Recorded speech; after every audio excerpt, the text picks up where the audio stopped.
The NFL Week 6 DFS show on the Sports Gambling Podcast Network is presented by WynnBET. Bet $100 at WynnBET and get a $100 free bet. Head over to sportsgamblingpodcast.com/WynnBET. That's sportsgamblingpodcast.com/WYNNBET to claim your free bet today. We are the NFL Week 6 DFS show. Only in week 6. Next week, I'm guessing it'll be the NFL Week 7 DFS show. But we have a brand new show next week. Never the same show, Bo. It's not the same show. Not anytime. We might as well be Caroline. What is it? The Carol Channing show, the variety show. It's different every week. In Living Color, Saturday Night Live, all that. We're never the same. No, and you can't search us on the World Wide Web. We just move every single week. If you're looking for us this week, we're next week. So, but we're going to roll into the slate. We're going to talk the slate this week. 11-game main slate, a little bit shorter and a little bit smaller, as they say. We got 2 buys or 2 games that would be a buy. 4 teams on buy this week. The Raiders are on buy. By Devontae Adams. I don't know what you're doing pushing that guy. Not great. Not great. I love you, by the way. You're on all my teams. We got Dameon Pierce and the Houston Texans are on bye. I mean, that's good. I guess not really. And then some other teams are on bye that I've never heard of. So, it's shaping up. The Titans, are they on bye? Are the Titans on bye? Who knows? Yeah. I know the Lions are on bye for sure. So, God, it's gross. But let's talk about the teams that are actually playing. And we'll start with San Francisco and Atlanta visiting the Falcons, who they're not terrible. I mean, we kind of thought they would be last year. Aren't they, though? They're above 500, which is just, they've covered the spread in every game this year. Yeah. So I guess that means they're not terrible. But it's weird because they're not good. They're not good. No, you're not saying, oh, yeah, the Falcons are a threat to beat any team in the NFL. They hung around against the Bucs, which nobody saw coming because there's just a big bridge between the roster strength of the Falcons and pretty much everybody else in the NFL. Maybe the Giants are a worse roster, but even they're 4-1 now. And we're talking about like bottom 5 rosters that I don't even think it's coaching in the Falcons case. Arthur Smith is a fakest sharp of all the fake sharps. But for whatever reason, they keep it close and they make plays in the right time, and they've gotten big performances from some of their newer acquisitions, especially on defense. That corner tandem of AJ Terrell, who was great last year, and then Casey Hayward, that's been a revelation. And they would have had a chance to tie with the Bucs if it weren't for the second worst roughing the passer call in NFL history, which at the time, a day before the worst one ever of all time happened, where Grady Jarrett laid Tom Brady down like he was a roll of an Egyptian rug rolled up, basically tossed him down as on a barrel roll instead of throwing him down from standing up or belly flopping on him, which it wasn't a roughing call. They called a roughing on it. It gave the Bucs the first down. They ran out the clock and that was it. And that was on a 3rd and 10 stop. Not good. So the Falcons defense has played better than anybody expected them to. Will they be able to slow the 49ers down? Hard to say. I think Jimmy Garoppolo slows himself down a little bit, but he's got weapons. Yeah, he's got weapons who can help him get there. Who is your favorite weapon that he has at his disposal? We've got a price down Kittle, who so far has just been a glorified blocker so far. So if nothing changes with the backfield here, because I don't think Tyron Davis-Price is going to be ready this week, maybe next week or the week after is when he'll come back. Jerick McKinnon, or no, Tevin Coleman. Sorry, I get them mixed up all the time. Tevin Coleman, another Shanahan tree RB. This guy's for real. He's not washed up. He's just been hurt a lot. And Tevin Coleman's healthy. He got kind of languished behind a bunch of younger guys on the depth chart in New York, but now he's back on the 49ers, and he looked amazing last week. Yes, he did. It was Jeff Wilson is a solid every first 2 down back. He's not much of a receiver anymore, but Tevin Coleman's a great receiver. And if you're going to say, okay, let's say Debo and Ayuk get tough coverage from Hayward and Terrell, Then you're looking at Kittle. What can Kittle do against this middle of the field that the Falcons have been susceptible to? And then running back position, that the Falcons have not been good against running backs. And I think that Wilson or Coleman are going to have a huge game in this one. Yeah, I'm going to be. I like both those calls. I do like the wide receivers though, and one of the reasons why is that Atlanta has given up so far 6 receiving touchdowns or passing touchdowns to wide receivers and almost 900 receiving yards. I mean, that is exactly what you want to hear if you're going to play Deebo Samuel or Brandon Ayuk, because they're going to be big plays to be made against them, and they're the kind of defenses they're going to give them up. So, even though Atlanta is going to stick around in the game and kind of hang tough, I do think San Francisco wins. Maybe not by 5.5, which is where we're at right now. Maybe more by 4 or by 3. I don't know. But I do like this game. I don't think it goes over the total. I think that number is pretty good. Let's jump to the next game. Oh, man, this is a get-right game for Aaron Rodgers. Or is it? They're favored by 7 points at home. Is he in for another letdown like he was against the other New York team last week in London? Yeah, no, I don't think he's done. The problem is his receiving core. And you can see that he has a good offensive line. They're giving him enough time, but Rodgers is just mulling around the pocket, just waiting and waiting and waiting, and nobody is getting open for the guy. I feel bad for him because he's out there he's sitting there back there trying to scramble around, and somebody please get open. And right. That's him back there. And Aaron Rodgers he's still not dumping it down to Aaron Jones as much as he did last year, which is baffling. You would think that they would have more checkdowns for all those times that their wide receivers are doing nothing to get open. Like Lazard and Randall Cobb, get out of here. Christian Watson can't run routes to save his life. Romeo Doubs has been the only one that's been able to get open, but now they're starting to hone in on him as the lead receiver because that's what he's turned into. And against good corners, he's not going to get the same kind of separation because he's still a very green rookie from the Mountain West Conference. And so there are limitations to Dobbs, and we've already seen that with the Giants. All they did was shade their deep safety over to Dobbs' side on every play, and Rodgers wouldn't throw his way as often. Yeah. Well, he's also targeted the running backs, upwards of 30 times. And so, you do have Tunyon there. I mean, he is an option. He's got 20 targets so far too. So he's spreading it around. I'm not sure if I'm playing this game. I'm doing any stacking with this offense, but No.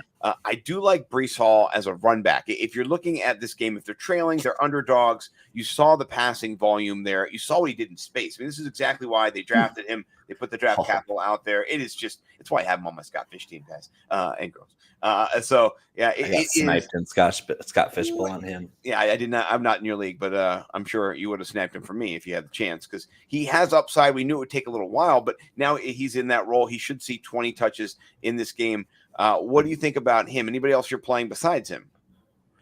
Not really. This game's going to be kind of a plotter. Yeah. The Jets defense isn't very good over the middle. They're kind of like the Falcons in that they have good outside corners, and then in the middle of the field they're not very good.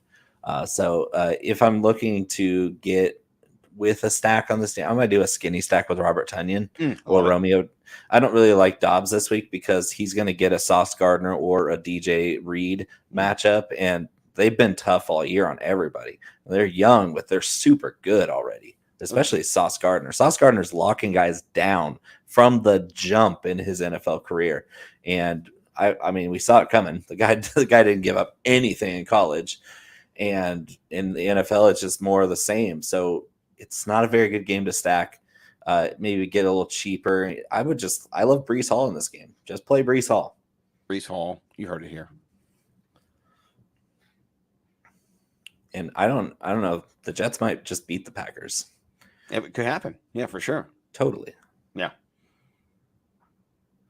All right. So, sorry. There we go. Thinking of joining WinBet? Now is the perfect time. New customers who bet $100 get a $100 free bet. Plus, the WinBet casino is always open 24 hours a day where you can get a 100% bonus up to $1,000. Looking to join the WinBet Biggest Winners Club? Whoever hits the biggest parlay on WinBet odds-wise gets a $1,000 free bet. Last week, someone turned $6 into $4,000. Plus, they got a free $1,000 bet. WinBet truly is for hashtag DGens only. There's so much to choose from. All you have to do is head over to sportsgamblingpodcast.com/winbet so they know we sent you. That's sportsgamblingpodcast.com/WYNNBET to claim your free bet today. Offer subject to change. Terms and conditions at winbet.com. Must be 21 or older and present in the state where play through WinBet is available. If you or someone you know has a gambling problem, call 1-800-522-4700. Well, what's the next on the slate there, buddy boy? Nobody I know has a gambling problem. Let me just put it that way. Not one friend. It's not a good game. It's kind of gross. Let's go by real fast. It's Jacksonville and Indianapolis, and contraire, mon frere. I mean, oh my goodness, Indianapolis is Jonathan Taylor going to play? It's not Deion Jackson or Philip Lindsay or anybody else.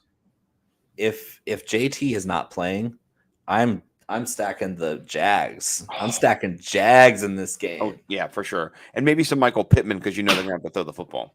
Yeah. But I'm not going to stack Michael Pittman, but maybe as a run back to a stack from the Jags. Who do you like in this matchup? Let's say JT goes. Let's say he's a full go. He gets 20 touches, 18, 20 touches. How are you playing this game? If JT goes, you play him because he's JT. And if he's good to go, then I'm going to assume he's still the same guy that is just an outstanding player at every facet of the running back position. Not playing Matt Ryan. He's garbage. Jacksonville's defense is good. Michael Pittman hasn't been good since week 1. Like, he's been okay, but Matt Ryan is holding him down as well as the entire offense. You can throw a dart at one of these 3 tight ends that have scored touchdowns for the Colts this season, which is frustrating. But they're all priced down, so you. Yeah, I really am taking crazy pills because when you pick Kylan Granson, Jelani Woods scores. When you pick Jelani Woods, Mo Alley Cox scores, and when you take Mo Alley Cox, Kylan Granson scores. That's just how it goes. It's just like picking Patriots running backs until Damian Harris got hurt. Of course, it's really frustrating. This offense is just too inconsistent. And they've been held back by Matt Ryan just looking awfully old all of a sudden. But the Jaguars, guys, like this is the return to where I made a mistake last week and saw that they were playing the Texans and mistakenly went after Christian Kirk a week early. What I didn't know that Desmond King is still the slot corner for the Texans, and he shut Christian Kirk absolutely down last week. Yes, he did. And if I had known that it was still Desmond King, like if I just done a half-second research to see that it was still Desmond King running slot corner for the Texans, I would have faded Christian Kirk because Desmond King is good. This week, we're looking at the Colts, who are not as good at the slot corner position. They also run almost entirely zone coverage, which is great for Christian Kirk because from his slot position against zone coverage, he is an ace, and he's had his best games this season against those looks. So we're back to the well. Trevor Lawrence is a good stacking quarterback this week, and Christian Kirk is back online. I also like me a little bit of Travis Etienne because his workload has increased the last 2 weeks. Yeah, let's just say what's going to happen here. Kenny Moore II. Gross. Yeah, gross. His PFF grade for pass coverage is 39.6, which is 100 out of 108. So you heard it here first. Christian Kirk could have a nice game. So I'm 100% down with that. Let's jump to the Minnesota Miami game. We're gonna go full Skylar Thompson here. I just want to say Skylar. I really am. I really am. Yeah, I really am. If I'm spending down to the bottom, Skylar Thompson's going to score 20 points this week. I already put it in my Pecan Takes article that's coming out tomorrow. Skylar Thompson is scoring 20 fantasy points this week. What's his price at? He's not even in Run the Sims. He's so cheap. He's got to be either 4,900, 5,000 something because he was third string until last week. Yeah, let's look and see here. He is quarterback wise.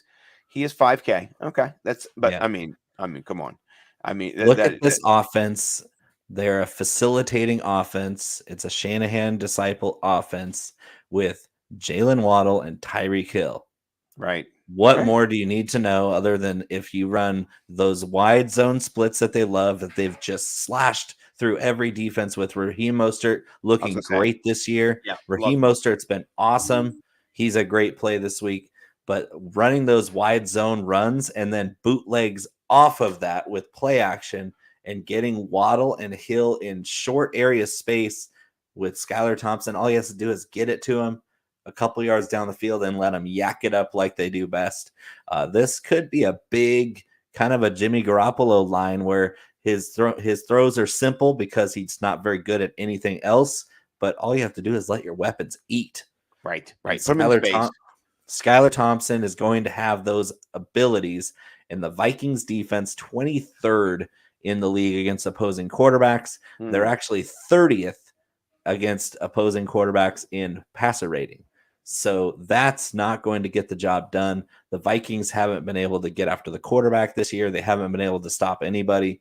And I just think this Miami offense is going to score a ton of points. Yeah, no, I'm with you. And then running it back with Justin Jefferson to me makes a lot of sense if you're building stacks. It's expensive, but 867 yards given up by Miami so far, 5 touchdowns. So Kirk Cousins, it's not prime time. That's all you need to know for Kirk Cousins. He's going to just chuck it around all day. I think this game might go over the 44 because the defenses, particularly against the pass, are not great. And so when you have bad tackling, you got bad angles. It's not just they're bad corners. It's they do not play a brand of football that's inducive to shutting people down. It's a very explosive. They're blitzing. It's going to be a really intense game, and I'm excited about this one. It might be one of my favorite games. Yeah, it's going to be a sneaky shootout. I actually think Kirk Cousins is going to have a bad game in this one. I'm going to take Justin Jefferson because, I mean, good Lord, the guy is just completely amazing. Yeah, and he's going to be fine. I might even sneak a little Dalvin Cook in there because Miami's not that good at any front, but they're also really well coached. What we've seen is they have the talent. They've just been banged up. That's why they've been getting burned on the back end. But they're well coached. They run a lot of different exotic blitz schemes as well as varying coverage schemes. So I think that Kirk Cousins not as good as we think when the coverages are complicated. So other than when he throws to a wide open Jefferson because he's always wide open. I think Cousins is going to be a pretty bad play for DFS because of the lack of upside. But when it comes to Dalvin Cook, he's always got upside, and Jefferson's always got it too. Those are the two guys I'll hone in on for this offense. If I'm game stacking this game, which I will be, and you can afford Jefferson and a couple other studs at wide receiver and running back if you're playing Skylar Thompson. I like that. All right, let's talk about another game that has some banged up friends in it, or maybe not. Michael Thomas may be coming back. We've got T. Higgins. He was kind of invisible, didn't play. What do we expect in this game? It's a lower total, but we've seen New Orleans. I mean, they just had a shootout with the Seattle Seahawks that was in the 70s. Those points were ridiculous. Yeah, it's been really weird because for some games the Saints defense looks otherworldly, like they're stopping everybody, and then they get completely ripped apart by Geno Smith, which apparently is a trend this season where Geno Smith is back to his West Virginia days, lighting up the scoreboard. 7 years. He never gave up. That's crazy. I mean, he is this year's. Yeah. Well, terrible. I mean, he got drafted by the Jets in the worst possible era for Jets football. He had horrible regime changes in the middle of that. He never really got a chance to explore having people around him that were good or having a coach like Pete Carroll. It's like for all the warts Pete Carroll's had the last couple of years fielding bad teams, that was mostly the GM's fault because their roster sucked. It's like now you have a couple first round picks from the Broncos. You got Geno playing out of his mind. You got Ken Walker, the running back, playing super good. I just don't know that. We should probably get back on track to the Saints game. Well, I was just going to say we're kind of gassing them up, but can that happen in this game? Do you think that Jamar Chase, Joe Burrow, what's going to happen? Just kind of knew Kirk Cousins and Justin Jefferson. The plot is right in front of us with T. Higgins banged up. Can they execute it with Marshawn Lattimore? And how's that going to go? Lattimore is not an obstacle anymore. He used to be. Lattimore is not the same guy anymore. Jamar Chase will eat his lunch money or take his lunch money, eat his lunch after that, spit in his face. The problem is Zach Taylor's offense in Cincinnati is about as innovative as Cliff Kingsbury's lately. Yeah, it's not his good. route tree last week was just so sad to look at. Like comparing him to Jefferson last week in routes run and in what routes he ran and where was just abysmal. Zach Taylor, pull your head out of your ass and call some plays for Jamar Chase. Like this is the running just little bubble screens to this guy all day long and then little outs and hitches. That's not his game. This guy's a burner. He's going to be a yak guy. He's burying him. He was burying him last week. Yeah, Jamar Chase is special, and all you're doing is saying, "Oh yeah, he's just another one of the guys." No, he's not. No, T. Higgins is another special player, and he's hurt, so you need to be even more special to your special X receiver. I think the problem is that when you have two different receivers who can take the fly route and can go downfield, when you limit it to one, the safeties can bracket. They know, right? That takes kind of one of the fly routes away. And then they have to go to underneath plays, and they're not really adjusting to find space to run them out of the slot, to run them across, whatever it is. They haven't figured it out. They need to scheme, like you said, for Chase. He's not, he's 7-7. That's all. He's not 7,700 is not expensive for him. You've seen him. You never go 0% Jamar Chase in DFS ever. No. And then T. Higgins, if he's a full go on Friday and they say no limitations, 6,300 is juicy, but still, it's kind of boom or bust, and bust could be your lineup and you don't win anything. So I don't think there's a very high likelihood that he's going to be a full go. He might be active, and then if he is active at that price, he's going to be a chalk bomb that's very possibly a decoy again this week. Oh man, a decoy chalk bomb. You don't want to get in those. He's only 3% rostered right now, but Olave is coming in at 14%. I mean, we love what he's done so far. I think a lot of people in our side of the world were big on him and thought he would be successful. There was no haterade. Fancy receipts can't come for us in that regard at all. We've got good things to say about Olave. But how are you playing this? Is Michael Thomas trending to come back? I mean, he's questionable. What do you really think, though? I mean, it just might be Olave's show. I think even if he does play, it's Olave's show. The problem is I want Jameis Winston back.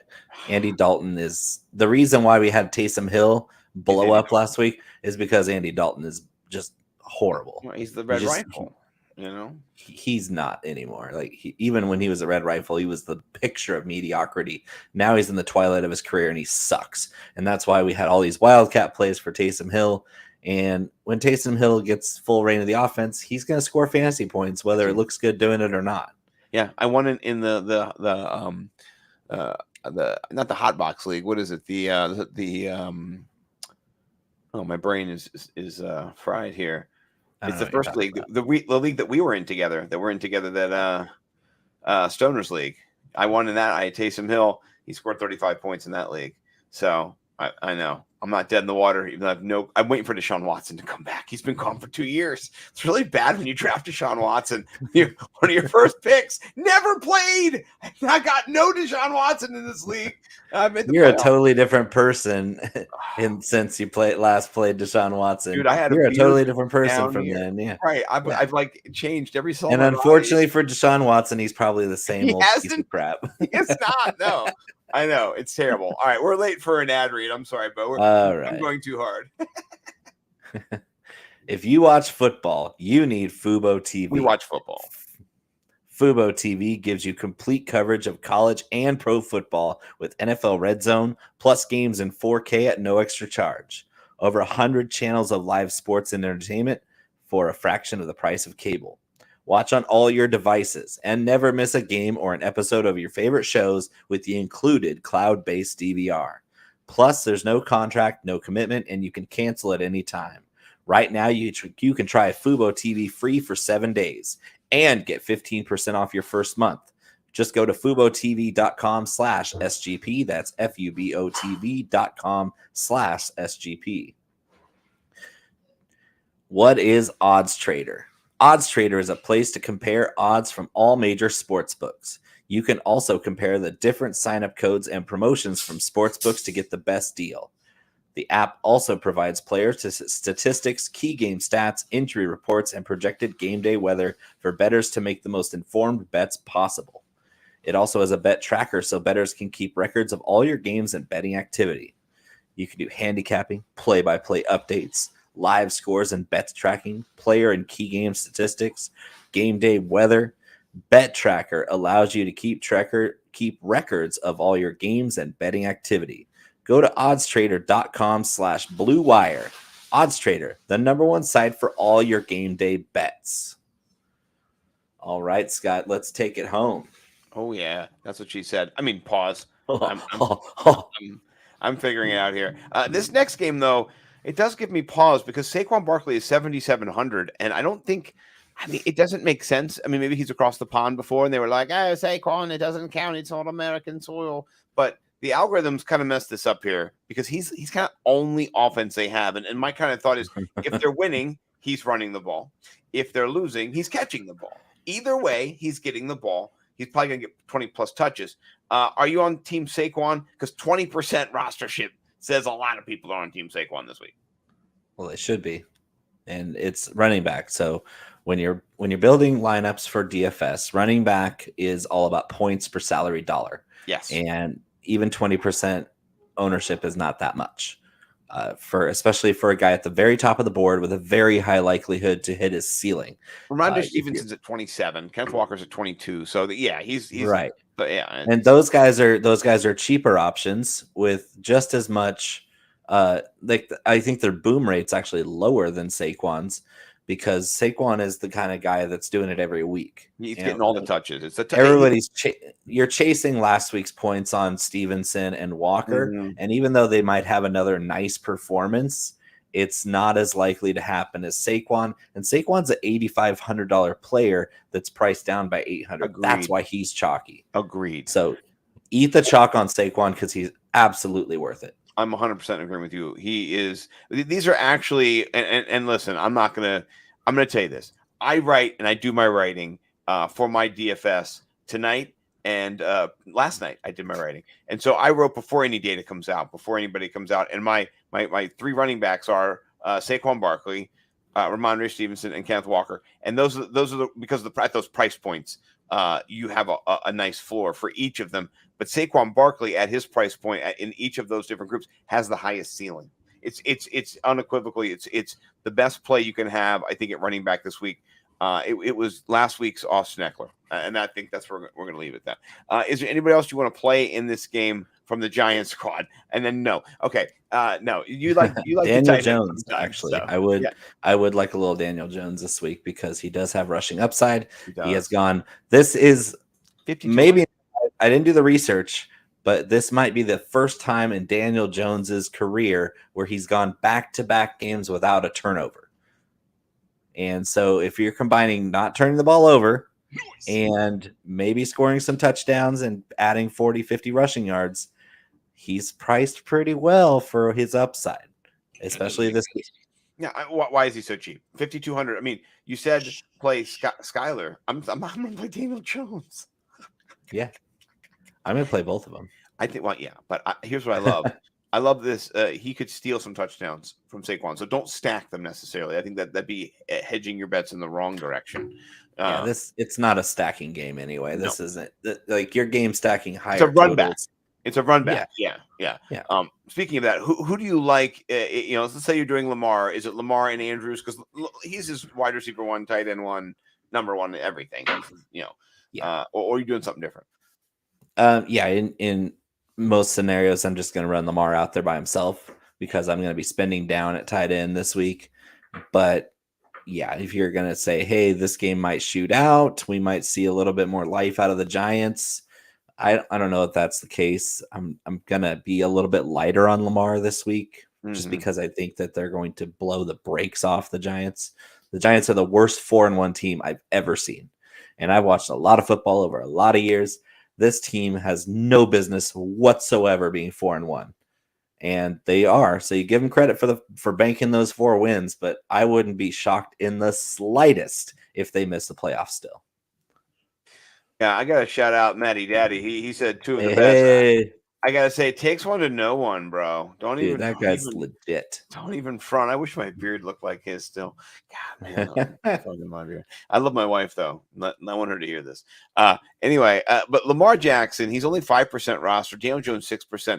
I do think this game has some upside and some potential to go a little higher than the total, which is only 44.5. I think this is more. If Lamar stays down that far in ownership, like if he's that leveraged, then I will definitely tick up a few more lineups with him because he's Lamar Jackson, guys. Lamar Jackson. Yeah, you'll definitely hear somebody on Sunday going, "Oh, I'll be above the field on roster." So that sounds a lot like Alex Baker. I mean, it could be anybody. All right, let's jump over J.K. Dobbins, sneaky running back play if you want to, or even. I'm a little concerned for J.K. because he had that big game 2 weeks ago. Comes back the next week, last week, and only gets 8 carries. What's up with that? He ceded carries to Kenyon Bloody Drake last week, and it was absolutely disgusting. Dog shit. All right, well, we should move on. I don't know if we'll have to cuss on this podcast, by the way. I don't know either. But we just did. All right. We meaning me. All right. The next game, I have made some predictions, and you can fade them, and I want to hear your thoughts on them. Tom Brady has yet to break out this year. He's thrown 7 touchdowns. Kirk Cousins has 7 touchdowns too, so he's right in that ballpark. But Patrick Mahomes has 15 touchdowns. So there's a difference right now between Tom Brady, who you drafted, maybe regular redraft, QB 12, QB 11, QB 10, maybe not doing well.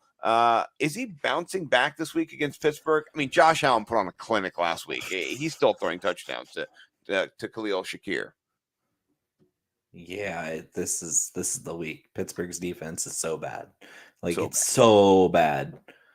And it's not like they're going to run it into the teeth of the Steelers defense because they do have some strength up the middle with Cameron Hayward. But like this secondary is so just atrocious in Pittsburgh. And we just saw it. We saw Josh Allen have absolutely zero friction getting the ball down the field through the air. And the Bucs love to air it out. Love to air it out. They throw the ball just about as much as any other team in the league. They're going to keep doing that. Mike Evans is healthy. Chris Godwin is healthy. Mm-hmm. That's all they need. Yep. And watch out for Cade Otton, tight end out of Washington. He's a rookie. He's going to be a monster in this game at 2,900. Oh, I love it. I might play him against you, you little psycho. Mm-hmm. Yeah, I like it. I'm just calling all the sleepers this year. So good. Since I'm so red hot, I'm throwing one out there. The rookie Cade Otton this week is going to go ballistic at 2,900. Awesome. I still like Leonard Fournette though. I still think he's an okay play because of the. Yeah, I'm not going to fade him though for sure because he's Lenny. Lenny is going to have himself a day too. Yeah, he'll get a touchdown for sure at least.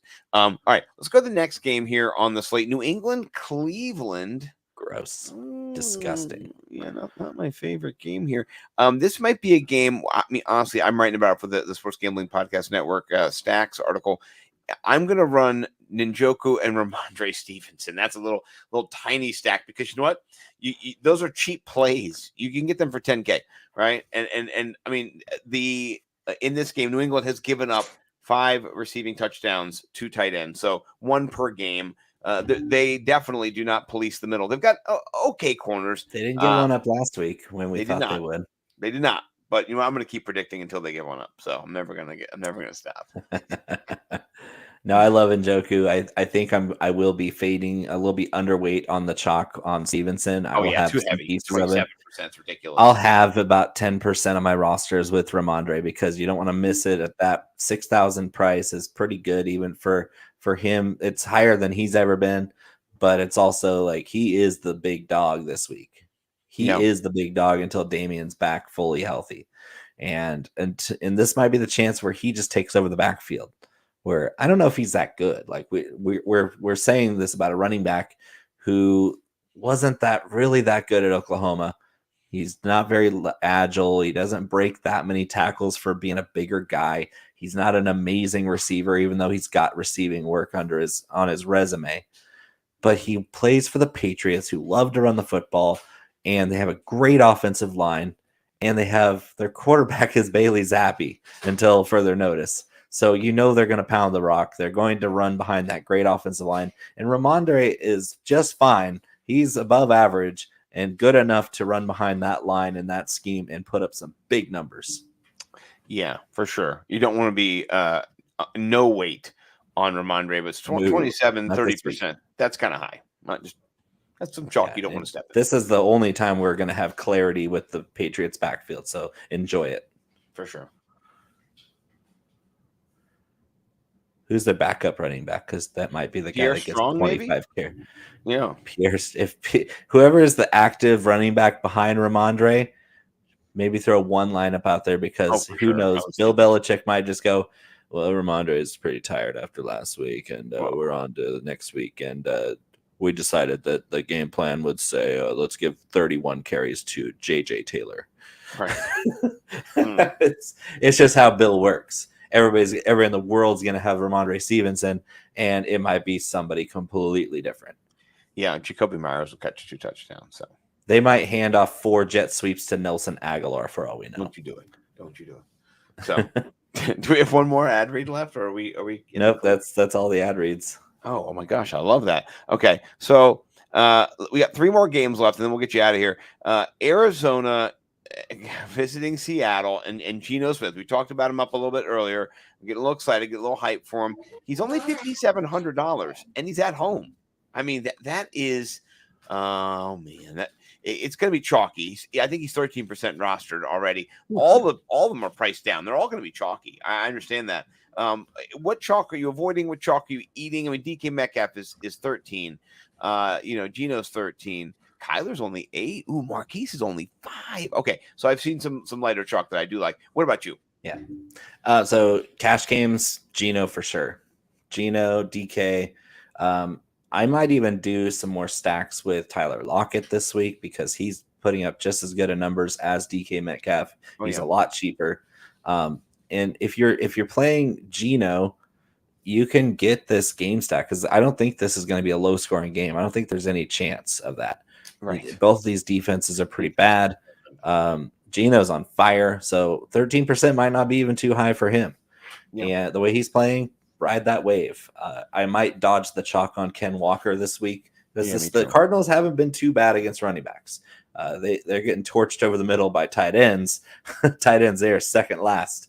So if you want to stomach the difference between Will Dissly and Noah Fant, by all means do it. They're only $100 apart on the price sheet, right? $3,000 or $3,100 for either one of them.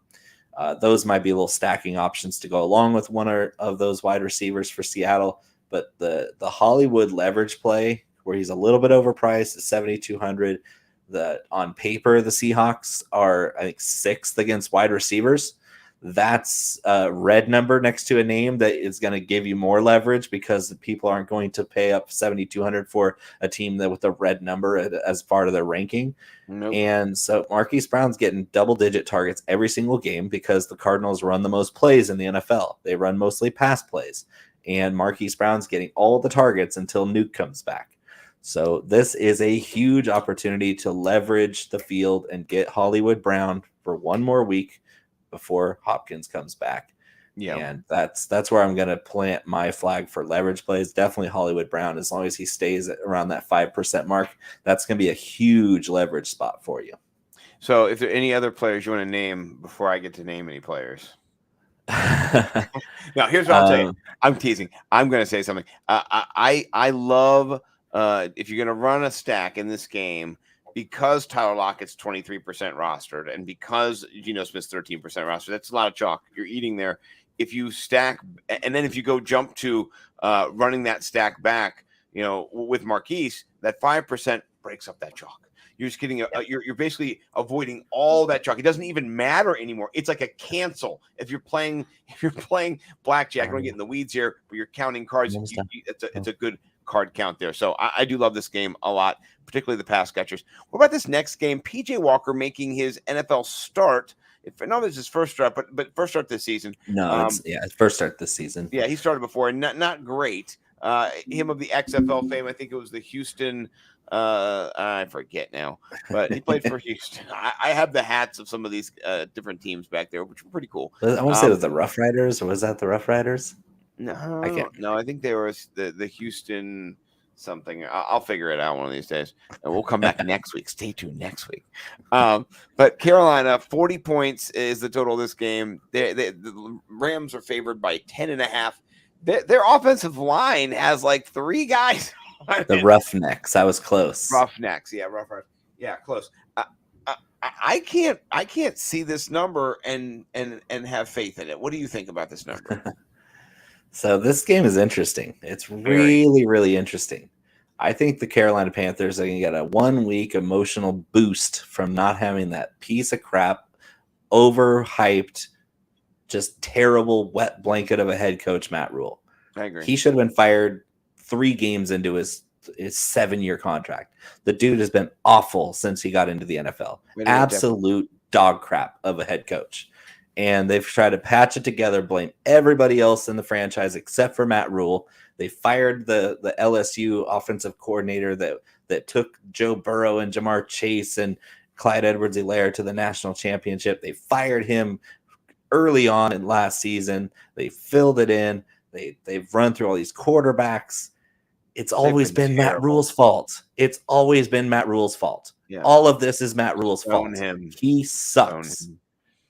Stone him. I'm kidding. And I blame almost all of this season starting on Matt Rule. And so now that Baker Mayfield's out, we have PJ Walker in there. They're going to run up tempo. They're not going to run the 3rd fewest plays in the NFL like they did under Matt Rule. They're going to open it up. It's going to be DJ Moore, Christian McCaffrey.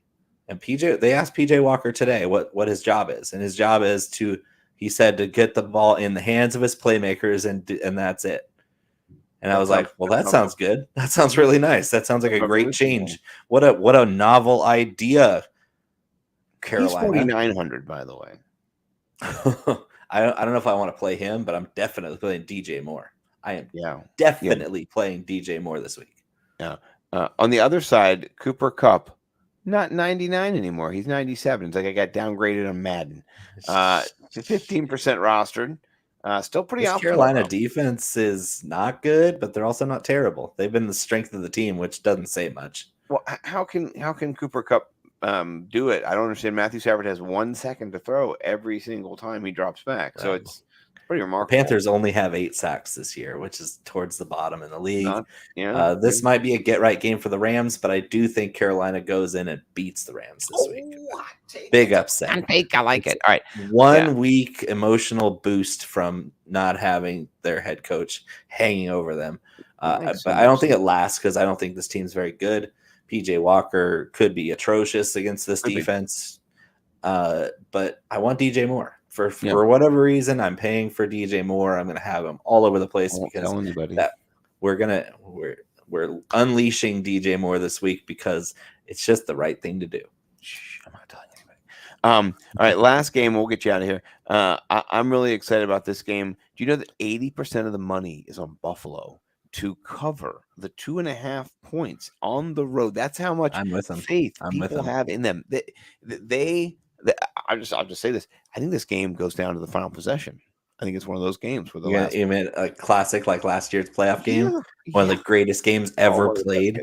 Yeah. And I want to remind people: 4 touchdowns for Gabe Davis, over 200 receiving yards, and then on the other side, Stephon Diggs had 3 receptions for 7 yards.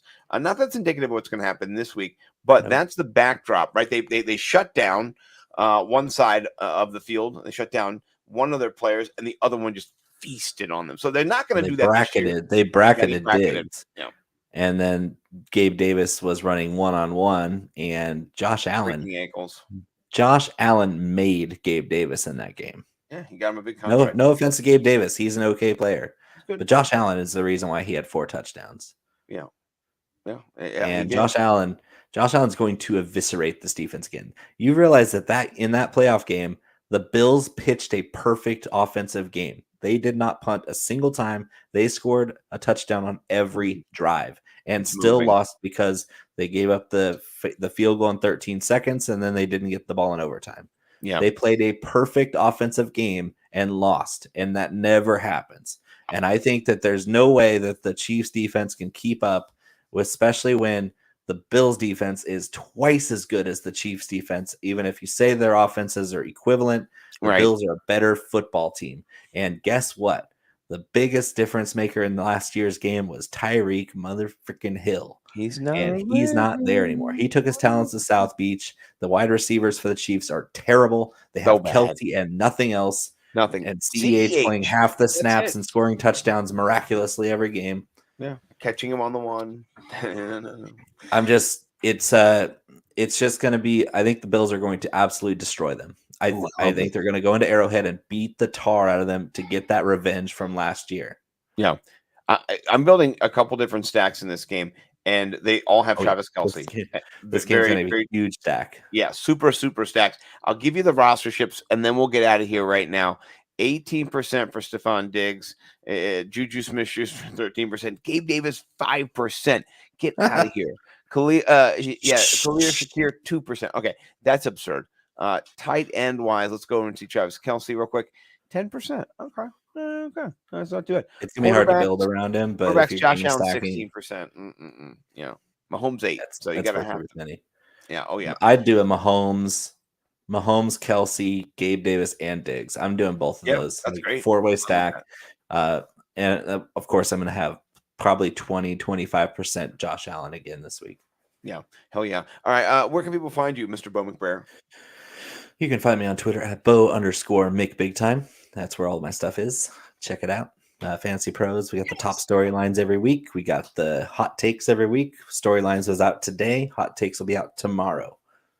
Yeah. And also, we're going to be broadcasting the chalk block. We run the main slate. We have a little bit more clairvoyance as we know the practices have gone Friday. It's over. We know who's going to be playing and who's not. And we break it down using Run the Sims on YouTube. You can check out all the graphics, all the data, all the running of the Sims that we do. I am Nimble W Numbers, Scott Simpson. Shouted out by the one and only, the GOAT, Matthew Berry. He said my name right. Unbelievable. He didn't blow the numbers there, Peter Howard. He didn't nimblue the numbers, mate. Listen, in America, we can read. God bless you. On that, we'll see you next time here on the Sports Gambling Podcast. DFS, NFL.